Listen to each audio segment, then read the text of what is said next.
నమస్కారం, ఎల్జేసీ TV news కి స్వాగతం. లైసెన్స్ లేని నకిలీ పాన్ బ్రోకర్ నుంచి మమ్మల్ని కాపాడండి అని స్వర్ణకారులు ఆవేదన. వివరాల్లోకి వెళ్తే గవర్నర్పేట గోవిందరాజులు కూరగాయల మార్కెట్ దగ్గర ఉన్న బంగారు షాపులో కొంతమంది నకిలీ పాన్ బ్రోకర్స్ హవా.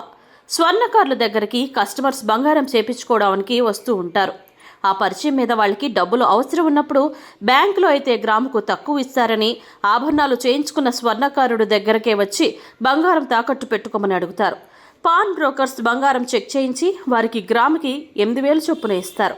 అలాగే వడ్డీ ₹3 వరకు తీసుకుంటారు. కొంతమంది పాన్ బ్రోకర్ అని చెప్పి స్వర్ణకారుల దగ్గరకు వచ్చి మా దగ్గర లైసెన్స్ ఉంది అని చెప్పి బంగారం తాకట్టు పెట్టించుకొని డబ్బులు ఇచ్చి గడువు అవ్వకముందే ఆ వస్తువుని అమ్మేస్తున్న వైనం. అదేమిటి అని అడిగితే రాజకీయ పలుకుబడితో దౌర్జన్యం, రౌడీయిజంతో స్వర్ణకారుల మీద దౌర్జన్యం చేస్తున్న వైనం. ఈ మధ్య ఇలాంటి సంఘటన 2-3 గోవిందరాజులు కూరగాయల మార్కెట్ దగ్గర బంగారు కొట్ల దగ్గర జరిగినాయి. అందులో ఒక స్వర్ణకారుడు ఆవేదన.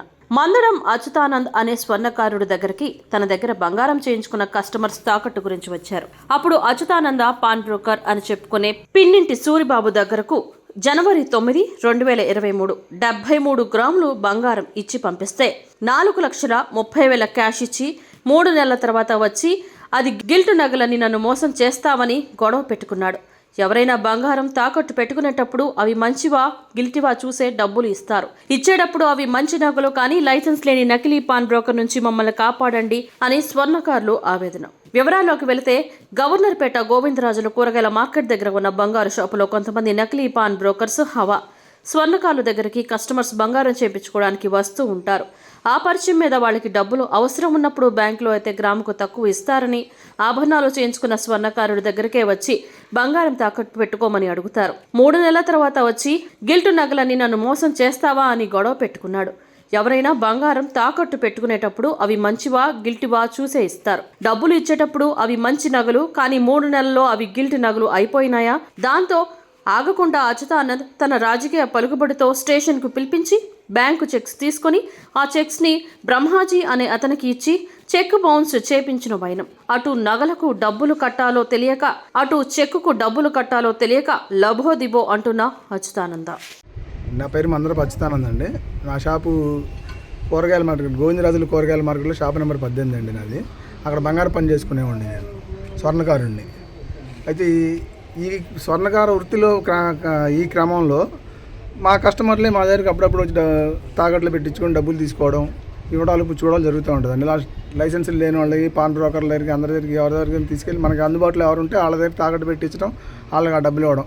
అయితే ఇక్కడ జరిగేది ఏంటంటే బ్యాంకులో 5,000, 6,000 ఇస్తే అక్కడ వడ్డీ తక్కువే, కానీ ఇక్కడ అలా రాదు. 8,000 గ్రాముకి 8,000 ఇచ్చారనుకోండి, ₹3, 3.5 కూడా తీసుకున్న రోజులు కూడా ఉన్నాయి. అలా కూడా జరుగుతూనే ఉంది. ఆ క్రమంలో నేను పెట్టిన వస్తువులు సుమారుగా ఇదొక 36, అదొక 42, దగ్గర 78 గ్రాముల వస్తువులు పిన్నింటి సూరిబాబు గారికి తాకట్టు కోసం పంపిస్తే, నా దగ్గరకు వచ్చిన కస్టమర్ అవి తీసుకొస్తే ఆయన నేను అక్కడికి పంపిస్తే 9వ తారీఖు ఉదయం పంపించానండి, జనవరి 9, 2023 పంపిస్తే మధ్యాహ్నం 4:30కి నాకు డబ్బులు పంపించారండి. నేను డబ్బులు కస్టమర్కి ఇచ్చి పంపించేసాను, అయిపోయింది. 19వ తారీఖు తర్వాత, సాయంత్రం తర్వాత మళ్ళీ 19వ తారీఖున ఈ గిల్ట్ వస్తువులు తాకట్టు ఎలా పెట్టుకుంటావు, నేను పెట్టుకొని నువ్వు డబ్బులు కట్టాల్సిందే అని చెప్పి నన్ను చాలా ఒత్తిడికి గురి చేసి, సంఘంలోనూ ఫిర్యాదు చేసి, స్టేషన్లోనూ ఫిర్యాదు చేసి, గందరగోళం చేసి, నన్ను బాగా భయభ్రాంతులు చేసి, ఇబ్బందులకు గురి చేసి, అనరాని మాటలు కూడా మాట్లాడి చాలా గందరగోళం చేసి నా దగ్గర నుంచి ఇంటి కాగితాలు, చెక్కు, నోట్లు అన్నీ తీసుకున్నారండి. ఇవాళ ఆయన కాకుండా వేరే వాళ్ళు ఎవరో, అసలు ఆ ముక్కు ముఖం తెలియదు మాకెవరికి, ఆయన ఎవరో కూడా తెలియదు, ఆ బ్రహ్మాజీ అనే పేరు ఆయనతో కోర్టులో చెక్ బౌన్స్ కేసు వేయించారండి. ఇప్పుడు నేను ఒరిజినల్ కస్టమర్ ఎవరైతే ఉన్నారో వారు డబ్బులు తీసుకొని వచ్చిస్తే ఇప్పుడు సూరిబాబు గారికి ఇచ్చి ఇడిపించుకోవాలి నా వస్తువుల్ని.